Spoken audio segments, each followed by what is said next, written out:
Hello, it's Alex with Collectibles. We are on Mono Green today with Halsin, Emerald Archdruid, and the background Acolyte of Bahamut. Helming the deck I like to call Bears? Halsin is a legendary 2/4 Elf Druid for 3 generic and 1 green mana with a fallen ability.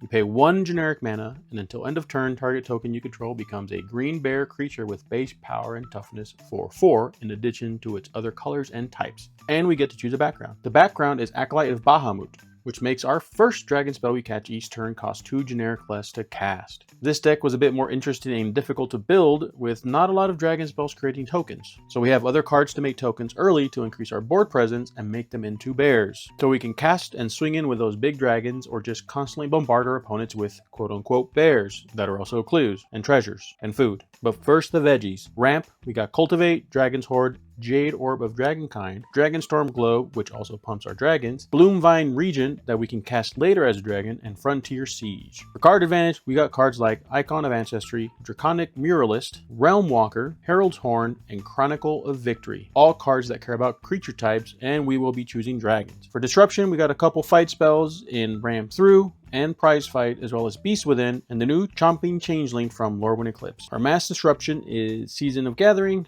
Pest Infestation, and Azuri's Predation, which also makes token. The deck is made to drop out tokens on the field with cards like Bootlegger Stash, Tireless Provisioner, and Springlift Parade, as well as Birthing Bows and Academy Manufactor, so our Provisioner does triple the work. With all these tokens on the field, we can use Halsin's ability to turn them into 4/4 green bears for the turn. Pretty simple plan, making sure we have a board presence to keep us safe, using our tokens to block so that we can ramp enough to cast our big dragons. The dragons in the deck include Jugon, the Rising Star, Dread Linorm, Kura, the Boundless Sky, and Earthquake Dragon, who gets cheaper the more dragons we have on the field, with ways to make our dragons even stronger with Metallic Mimic, Dragonstorm Globe, Jade Orb of Dragonkind, and Vanquisher's Banner. Our dragons will be poised to cause a lot of damage. Our path to victory in this deck is pretty simple. Big, stompy green.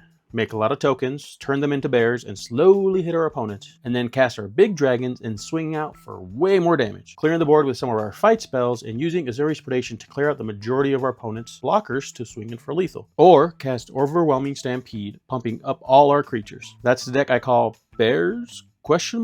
Where we use token bears and dragons to attack our opponents. It's not a combo deck. In fact, out of the 5 monocolor commander decks with the lowest number of decks on EDHREC that I made, this is my least favorite. Check out our Commander Spotlight video so you can watch the other ones. We are going to continue making decks for commanders with the least amount of decks on EDHREC, with 2 color commanders starting with Gruul, with the Fugitive Doctor at the helm and Yasmin Khan as a Doctor's Companion. Helming the deck, nothing up my sleeve. Subscribe to not miss out on that Commander Spotlight. Check out the description for a link to our other Commander Spotlight videos, as well as product overview and openings.